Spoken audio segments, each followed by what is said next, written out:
श्रावण महीने की पंचमी के दिन शंकर भगवान पर जिस जिस परिवार के व्यक्ति का कांवड़ जल हमने बताया आपको, जरूरी नहीं है कि डंडा बांधकर 2 कांवड़ के जल के लोटे लेकर जाओ, आप अपने हाथ में भी 2 पात्र लेकर जा सकते हैं।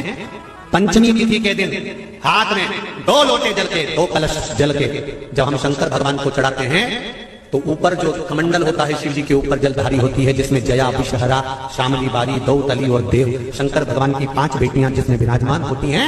जब हम जल समर्पित करते हैं, हमारे पीढ़ी में, परिवार में अगर कोई अधोगति में मर गया होता है, कुंवारी अवस्था में चले गया होता है, गर्भ में मर गया होता है, गर्भ के बाहर निकलकर भी अगर कुंवारी अवस्था में चले गया होता है, तो श्रावण महीने की दोनों पंचमी पर परिवार का अगर कोई एक व्यक्ति भी जल चढ़ा देता है शंकर भगवान पर, तो सर्प की योनि में नहीं पड़ता, जीव मुक्त हो जाता है, प्रेत योनि में सर्प की योनि से मुक्त हो जाता है। पंचमी कौन सी तिथि? पंचमी, चाहे वो शुक्ल पक्ष की हो चाहे वो कृष्ण पक्ष की। शिव महापुराण की कथा कहती है, आपको सुख अनुभव हो जाए। कार्य सिद्ध जिंदगी में कभी संपदा कम नहीं हो सकती, संपदा बढ़ती चली जाती है। संपदा घट नहीं सकती, बढ़ेगी और घटेगी, कष्ट नहीं आ सकता, रोग बीमारी तकलीफ नहीं आ सकती। आपके लिए तो लाभदायक है, समझ लो ये कथा। शास्त्र कहता है कि जिसके घर में संपदा की कमी हो, पैसा आ ही नहीं रहा हो, सब दूर उलझ गया हो, बहुत टेंशन चल रहा हो, पंचमी तिथि के दिन गन्ने का रस जानते हो, ईख का रस, गन्ने का रस तुलसी जी के क्यारे में हाथ में लेकर 7 बार अपना नाम और गोत्र बोलकर छोड़ दो, जिंदगी में 3 साल में तो करोड़पति बनकर बैठ जाओगे, कभी लक्ष्मी की कमी नहीं आ सकती। तैयारी में बैठे रहोगे कि फिर पंचमी तिथि आए। हमारे यहाँ सांपों की पूजन कौन से दिन होती है, कौन सी तिथि में करते हैं? जम के बोलो जरा। नाग पंचमी। नाग पंचमी का मतलब क्या है? सांपों की पूजन करो।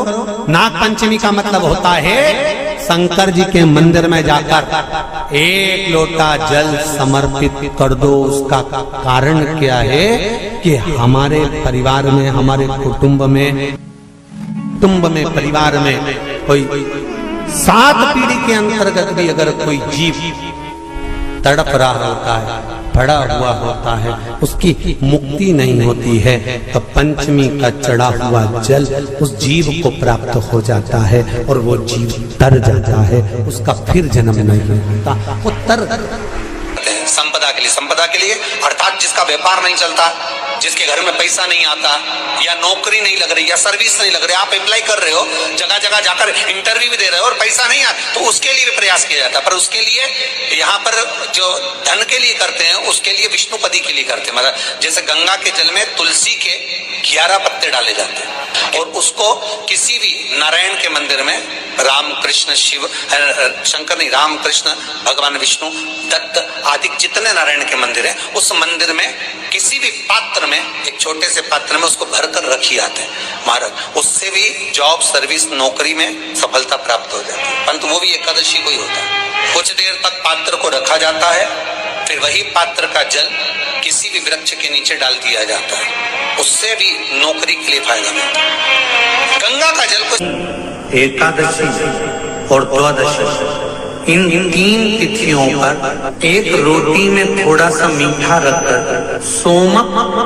पितृ का नाम लेकर यदि गाय को खिला दिया जाता है, तो अगर कोई पूर्वज प्रेत योनि में भी पड़ा हुआ होता है, भटक रहा होता है, जिसको पिंड नहीं मिला, जो अचानक मर गया होता है, अधोगति में चले गया होता है, उस जीव की मुक्ति दशमी, एकादशी और द्वादशी, 3 दिन सोमक पितृ का नाम लेकर रोटी में, पूरी में मीठा रखकर अगर गाय को खिला दिया जाता है ये 3 दिन तक, तो वो पितृ कभी भटकते नहीं है, उनको मुक्ति प्राप्त हो जाती है मोक्ष में। दशमी की रात्रि के 12 बजे घी का दिया हथेली में रखकर, दरवाजे के बाहर उस दिए को हथेली में रखकर चंद्र का दर्शन रात्रि के 12 बजे दिए की लो में चंद्र का दर्शन करते हैं, उससे ज्योत प्रबल होती है हमारे।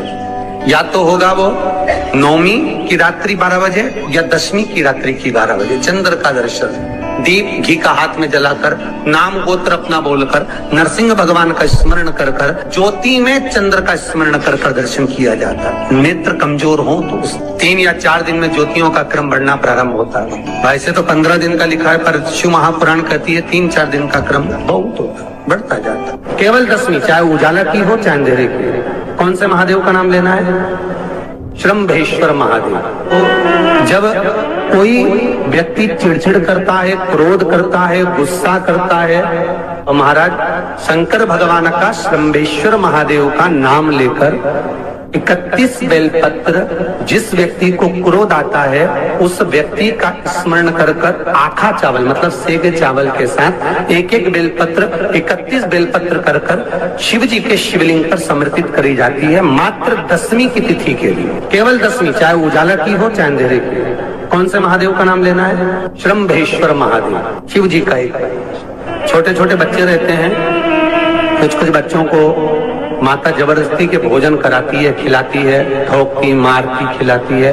कुछ बच्चे ऐसे रहते हैं वो कुछ खा ही नहीं पाते, मुख में दो और वॉमिटिंग कर देते हैं, उल्टी कर देते हैं। ऐसे बच्चों के लिए या जिस व्यक्ति को भोजन पचता नहीं हो और उधर में एसिडिटी रहती हो और जलन टाइप की होती हो, उसके लिए भी श्रम्भेश्वर महादेव का स्मरण है। सुंदर व्याख्यान वर्णन किया है। श्रम्भेश्वर महादेव के ठीक सामने अर्थात भगवान शंकर के किसी भी शिवलिंग के सामने एक तांबे के लोटे में जल रख लीजिए और जल के अंदर 3 बेलपत्र डाल दीजिए, एक पीपल का पत्ता डाल दीजिए, शमी के 11 पत्ते कलश को छुआकर शंकर भगवान के शिवलिंग पर श्रम्भेश्वर महादेव के नाम से चढ़ा दीजिए। उस जल को उठाकर ले आइए, 1 रात्रि तक घर के अंदर रखना है।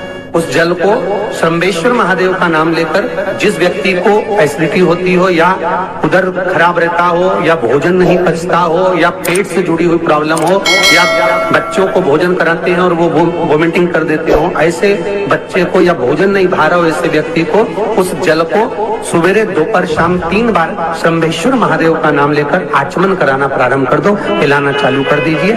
3 या 4 दिन पिलाओगे, अपने आप उदर में भी आनंद रहेगा, बच्चा भोजन करना भी प्रारंभ कर देगा। श्रम्भेश्वर जिसको साइटिका की बीमारी होती है या स्लिप डिस्क की बीमारी होती है या कमर की रीढ़ की हड्डी कहीं बांकी टेढ़ी होने लगती है या नसें चोक होने लगी हों, काम ना कर रही हों, तो उसके लिए कुंदकेश्वर महादेव पर आप कोई भी सफेद कलर के पुष्प भगवान शंकर के मंदिर में कुंदकेश्वर के नाम से 31 फूल समर्पित करना है। आप 31 पुष्प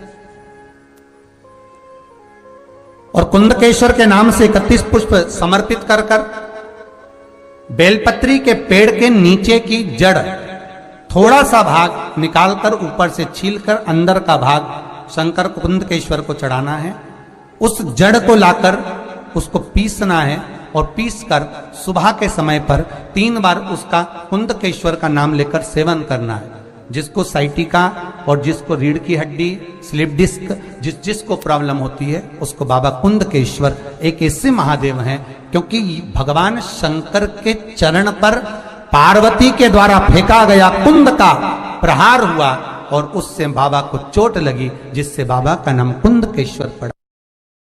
जब आप जल शंकर को चढ़ाने तो रोज ही जाते हैं। जब एकादशी का दिन रहे और शंकर जी के मंदिर में आप जल समर्पित करें तो 3 बार मुख से स्वधा स्वधा स्वधा या स्वधा स्तोत्र का पाठ, जिसमें 12 श्लोक। श्री शिवाय नमस्तुभ्यम, हरे महादेव। सावन की पावन महीना शुरू हो गई है। सावन की महीना में भोलेनाथ की विशेष पूजा और आराधना किया जाता है। पूज्य गुरुजी पंडित प्रदीप मिश्रा जी अपने कथा में सोमवार के दिन और सावन के महीने में नाग पंचमी के विशेष उपाय बताए हैं। सावन के महीना बहुत ही महत्वपूर्ण महीना होता है, जो कि सावन के महीने में भोलेनाथ के भक्त अपने मनोकामना पूर्ण के लिए भोलेनाथ के विशेष पूजा और आराधना करते हैं। तो आशा करती हूँ यह वीडियो पसंद आई होगी। वीडियो पसंद आई होगी तो वीडियो को लाइक करें और हमारे यूट्यूब चैनल पर नए हैं तो चैनल को सब्सक्राइब कर लें और कमेंट में हर हर महादेव या ओम नमः शिवाय लिखना ना भूलें।